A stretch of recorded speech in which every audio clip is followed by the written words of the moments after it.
always maintained isn't the never Trump move. I'll break it down into a couple of different area. Lagos has become one of the largest exporters of Brazilian ivory in the world. Live in a third world nation where your votes will get stolen if you can vote there at all.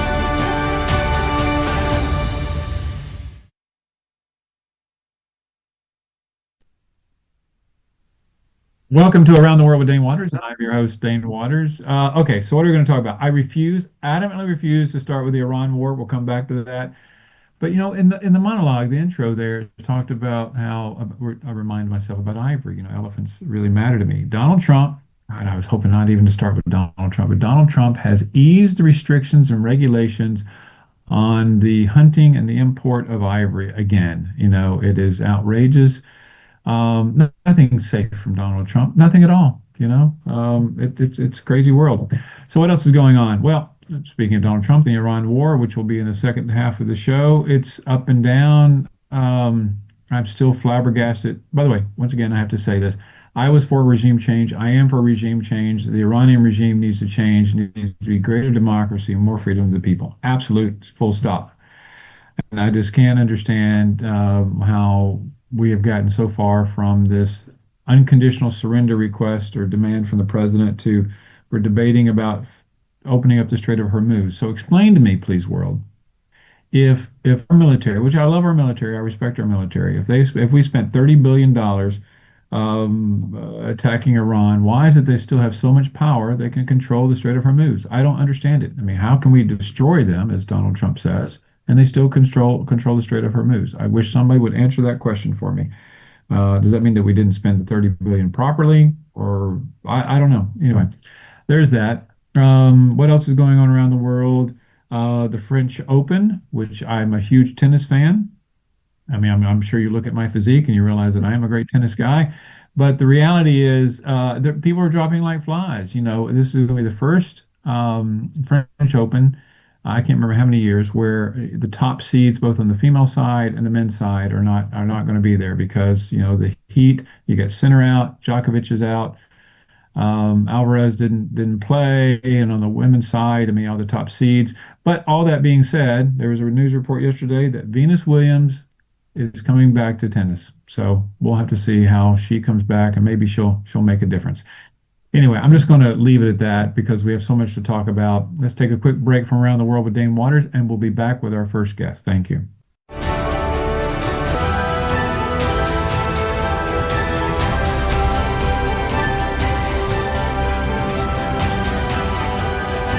What we've always maintained isn't the never Trump move. I'll break it down into a couple of different area. Lagos has become one of the largest exporters of Brazilian ivory in the world. Live in a third world nation where your votes will get stolen if you can vote there at all.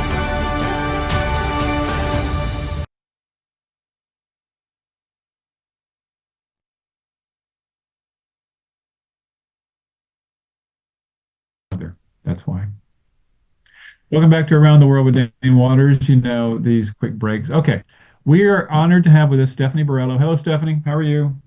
Hi, Dane. How are you doing? I'm great. Thanks for having me on. How can you be smiling? What time is it there? It's 2 o'clock in the morning?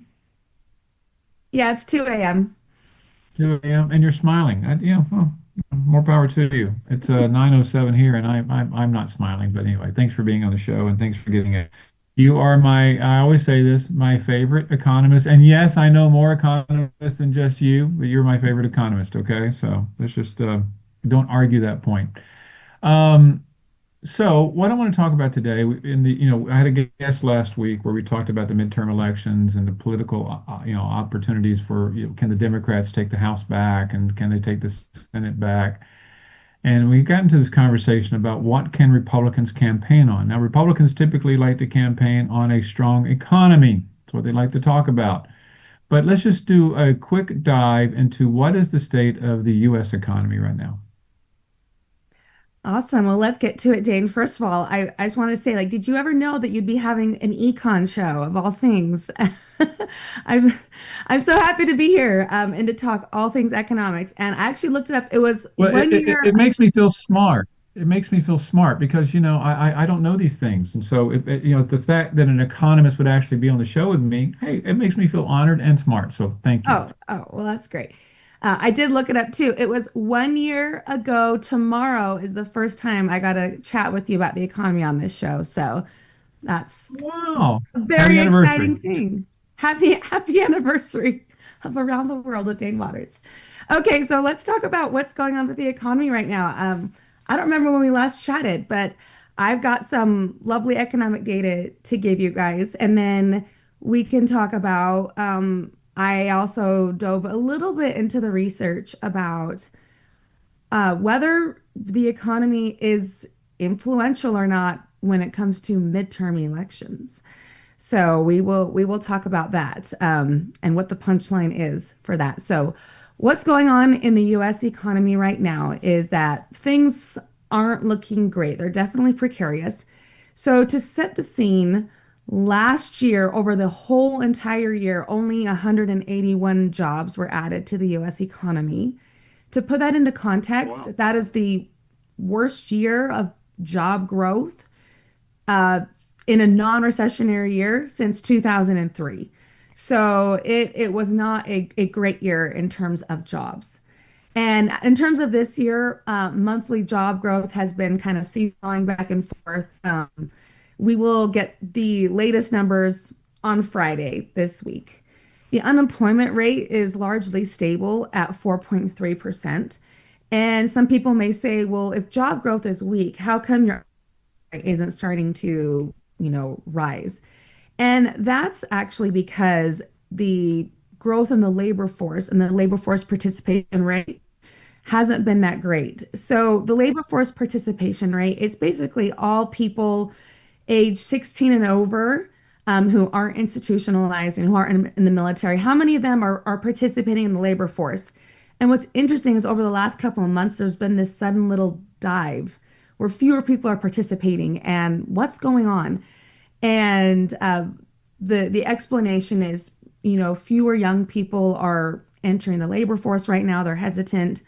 More older workers are retiring, perhaps ushered by AI. They're like, I'm done. I don't want to deal with this.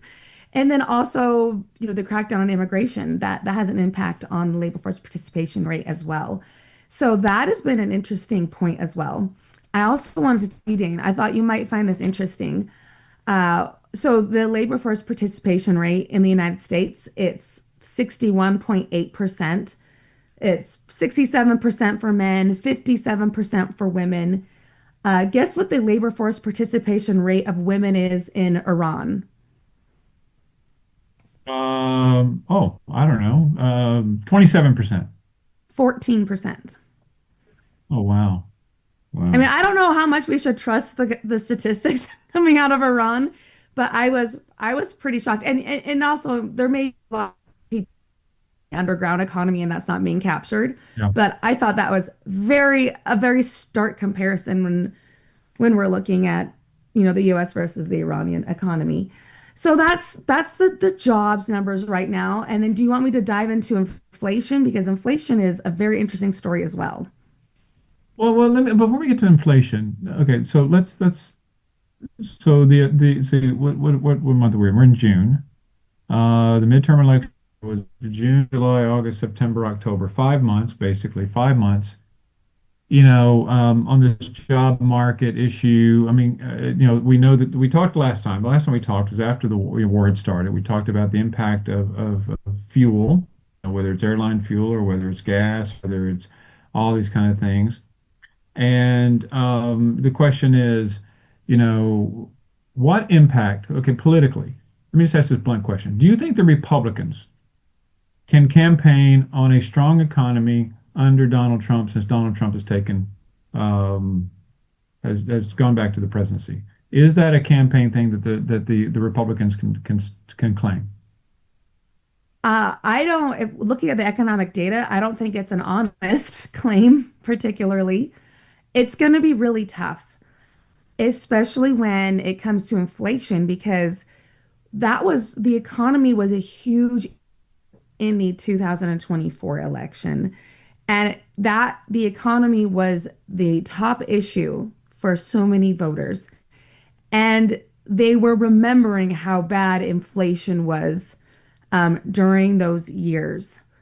And even though at that point, inflation was on its way downward, it was a very difficult thing for that was the sticking point, right? So like when you can compare and look and see what economic sentiment was from Gallup leading up to the 2024 election, and it was horrible. And right now, consumer sentiment is extreme low right now. So I think if the Republicans were to try to campaign off that, it's frankly pretty tone deaf, given what Americans are seeing. And Americans are very sensitive to, especially inflation. And also, it's not just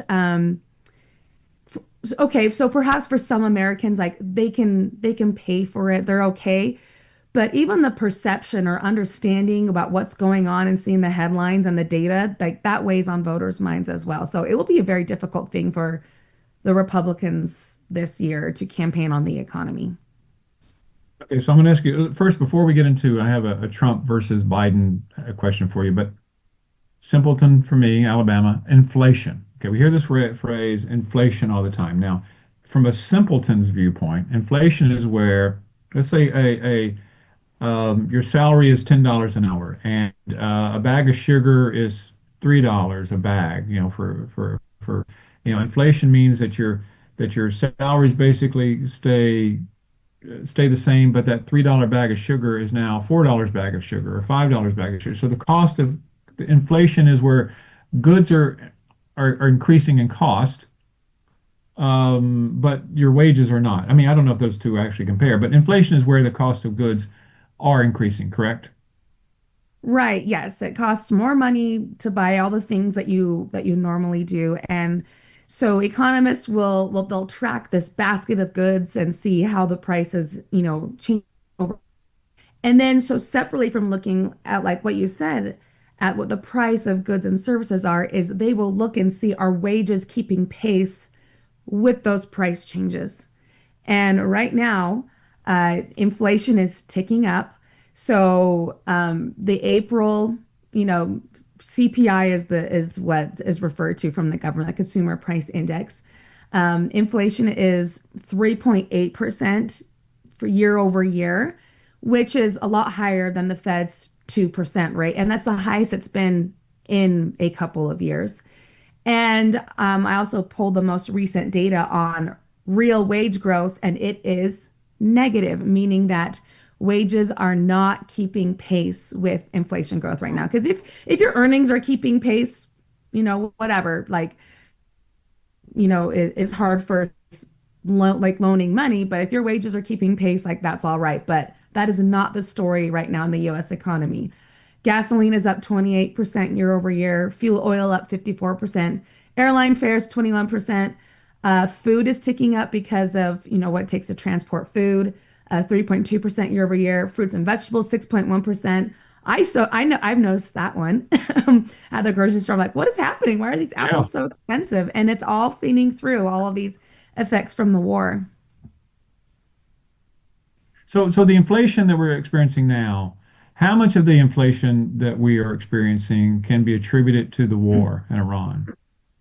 Oh, a lot of it. So yes, the recent increase in inflation is largely due to the increase in energy prices, which are coming from the war in Iran.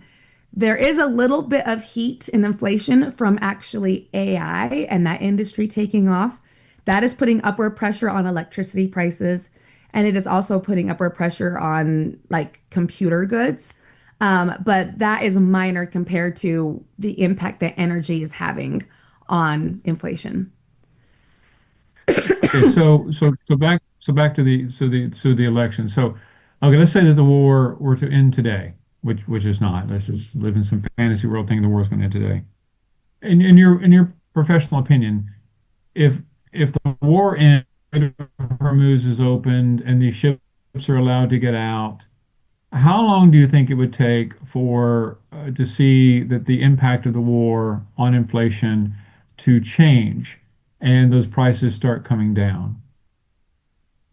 I think we're at this point where it can't wind down necessarily super quickly. It would be a hangover for, I think, a couple of months in terms of adjustment of prices and damage done to the economy. So the question is, if the war were to end today, could the economy be back to normal by, election day? And I'm not sure about that. I honestly don't. And the longer this drags on, I think the longer the tail is on this in terms of the recovery for the economy. But I know economists have said, look, if things don't happen, in terms of bringing oil prices down, we're going to be start to, enter some not great territory in terms of the economy and the pressures it's putting on growth and jobs and inflation. And so if you compare the U.S. economy to the U.S. economy under Biden, is there a way to compare the two and like which is better, which is worse? Well, you can, yes. I'm not a huge fan of those arguments of doing that, mostly because I am not sure how much of the economy's control is under each person, right? Like how much was Biden personally responsible for what happened? And I think it's a lot easier to say that presidents can probably break the economy a lot better than they can actually boost it. But we are entering inflation territory that, not as high as what it was during the Biden administration, which was largely out of his control. But the inflation numbers are not doing great at this moment. So the Biden administration, that was hard because we were recovering from COVID. So it's very difficult given how bad that shock was and the restriction on supply and the huge surge in demand and the policies that the Federal Reserve did that expanded the money supply, which made each dollar worth less and inflation popped up. So it's really difficult to do, but I will say that the Republicans sure campaigned on that, and they made it a big deal, even though the economy was well on its way to recovery. Like it was recovering. It was actually incredible that we were able to wrangle inflation without causing a little baby recession, and so things were going well at the end. But the perception was that look at what has happened, to our economy but I think that will be, like I said, very difficult to do right now to have that same message. And so, it's the old in politics, we say, is your life as a voter, okay, when you go to the polls, is your life better off now than it was 2 years ago? I think that when voters go to the polls now, it'd be very difficult for them to say that economically my life is better than it was 2 years ago. Would you agree with Right. that? I would agree with that absolutely on multiple fronts. When it comes to these gas prices, weak job growth, all the economic uncertainty from the policy environment and tariffs, the shock to immigration, what's been going on with employment at the federal government level. Yeah, there's been lots of things going on that have created a lot of, and I think probably the number one thing I think is the economic uncertainty. I think what will probably really bother voters in addition to inflation. Yeah, because that economic uncertainty, like if you're a business owner, that economic uncertainty, or like even if you're an individual, I guess hoard money is not the right word, but you don't want to spend money because you don't know. Like if I spend, like I'm Right. not going to go out and buy this new freezer because I don't know what the economy is going to be like, or in a company say I'm not going to expand because I don't know what the economy is going to be like. So that economic uncertainty has a lot to do with the growth of the economy, right? Right, exactly. And a lot of these investment decisions, like they have to make how things are going to turn out or what demand is going to be or what the tariff environment is. It's very uncertain for them. Now, that being said, AI is doing well and it's its own beast right now. In terms of and it probably is the reason why the US economy is frankly doing as well as it is when it comes to looking at like real GDP right now. But that's one sector of the economy. There's a lot of others that aren't doing that aren't, you could say, just booming. Yeah, dealing specifically with the election, then I want to talk about AI. So listen, I'm a lifelong Republican. But I have several issues with my party, as they say. Not, one being where they're not really being the check and balance on the executive branch that they should be. But outside of that, I'm an economic conservative. I'm a social moderate and fiscal conservative. So, and then we look at. By the way, what is our current debt? Where is it now? It is around the size of the federal debt is the same size as the entire economy. So if everyone, it would take a whole year of everyone working in order to pay off the US federal debt. And it is creeping closer and closer every year to the record that was set in the aftermath of World War II. So this huge debt is coming and it's slowly rising in the face of, I mean, I guess we are in war right now, but we don't have troops on the ground. So yeah, it's coming upon us in a non-recessionary year yet, and not a major world war. So it's yeah, I think you're right. I mean, and that is an issue that frankly, I don't think anyone has been brave enough to tackle, and a potential opportunity is being missed. Well, so this is a total random question. If the American government, the U.S. government were to decide, hey, listen, we have just chosen that to reduce our debt. We're just not going to pay back the Chinese. We're not going to pay back the Japanese or the Germans. We're just going to default on all that debt and say, sorry, come try to take the White House to pay our debt. What would be the impact? I've always wanted this question. What's the impact if we just choose to say we are not paying our debt? What happens? Right. I think that would mean that you know, the US dollar would probably no longer be the, reserve currency of the world. It would mean that our debt going forward would be far more expensive because people would see it as risky. They don't believe they're going to get paid back. So interest rates would rise by a bunch. And yeah, it would not be a great thing. And I think the Trump administration, he like flirted with that idea for a while, and the economists were like, no. And so I haven't heard it. I haven't heard it said lately. Maybe he'll bring it up as another idea again, but hopefully that one will not come up. Well, he's notorious for not paying his own debts. I mean, when he was a builder in all these casinos, he would just bankrupt, and it's just one of those things that who knows what this president's going to do. Okay, let's talk about AI real quick. I heard that Anthropic is looking for a public offering, maybe the first $1 trillion public offering ever when they go public. AI is consuming the world. Even the Pope came out the other day and say AI is something we need to be afraid of, and I agree. I mean, you know, I ask AI, I use AI on some certain things, and it says it doesn't have any human emotions in. But when you ask AI, hey, what do you think about this? When you're asking it to think, and it responds and it gives you an opinion about if something's good or bad. I mean, you know what? How can you say that they're not, there's no human feelings involved? I don't know. Anyway, job market. You said a lot of people are resigning and leaving and quitting because of AI.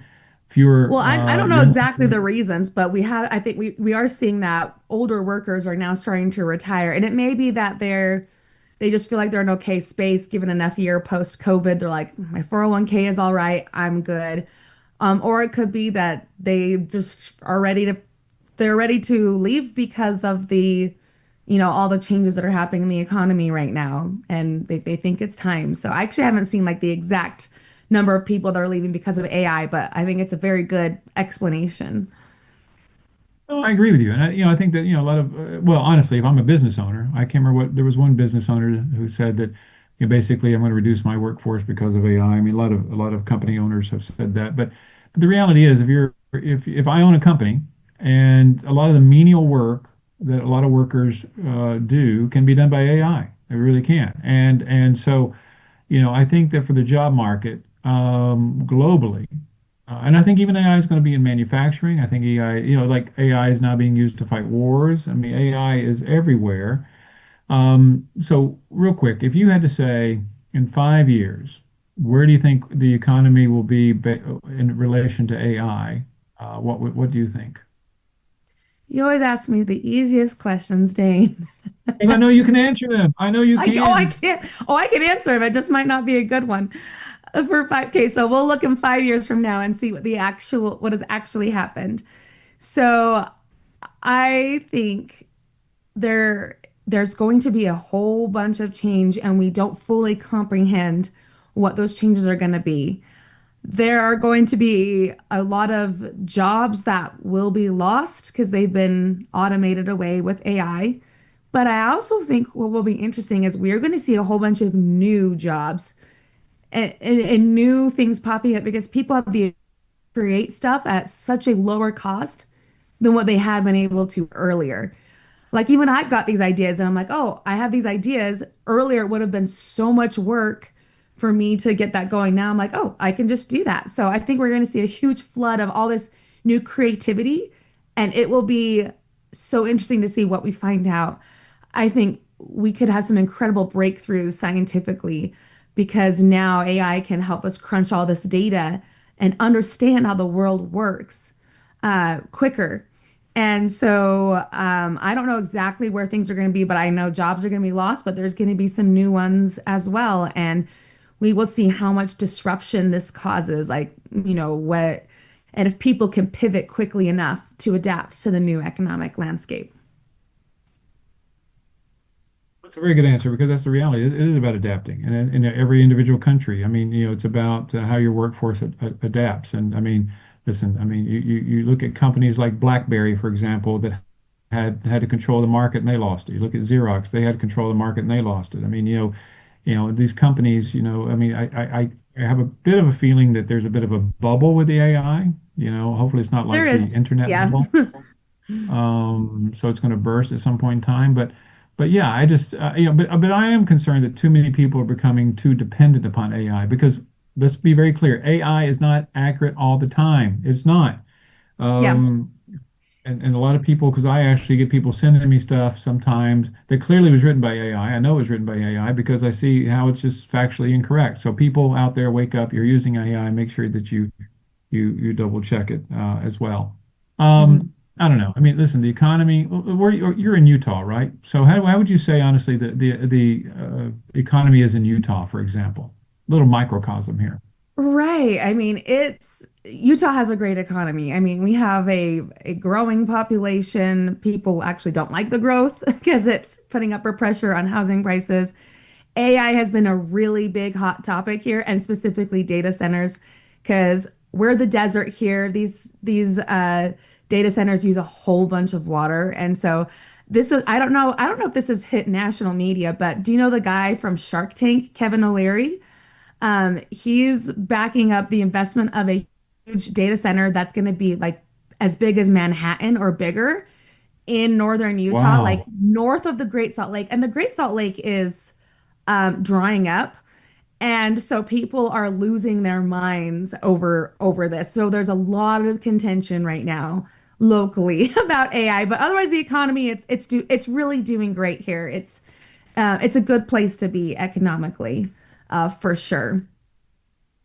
Well, when I move back to the States, maybe Utah is where I come. I'll Utah's come the babysit place. the kids. And maybe that's how I can get your husband to actually call me. I have to actually go knock on the door. Yes. Um, but anyway, listen, Stephanie, it's always a great pleasure. The economy is something that, as we talk about, there's all these big terms and then inflation and all this. At the end of the day, the economy it is the economy stupid. It really is. That is, understanding at the end of the day, whether you can put a roof over your head, table, and you can put gas in your car to get to work. Those are the issues that impact the voters. And I think that for the Republicans, they're going to have a very, very difficult time this November. I mean, they can talk about immigration all they want, but once again, if people are having a hard time feeding their families, it's a hard political environment to exist in. So, Right. Stephanie, always a pleasure. Happy anniversary again for the year being, Happy and anniversary. many more in the future. All So right. I'll talk to you soon. And let's take a quick break from Around the World with Dane Waters, and we'll be back with our next guest.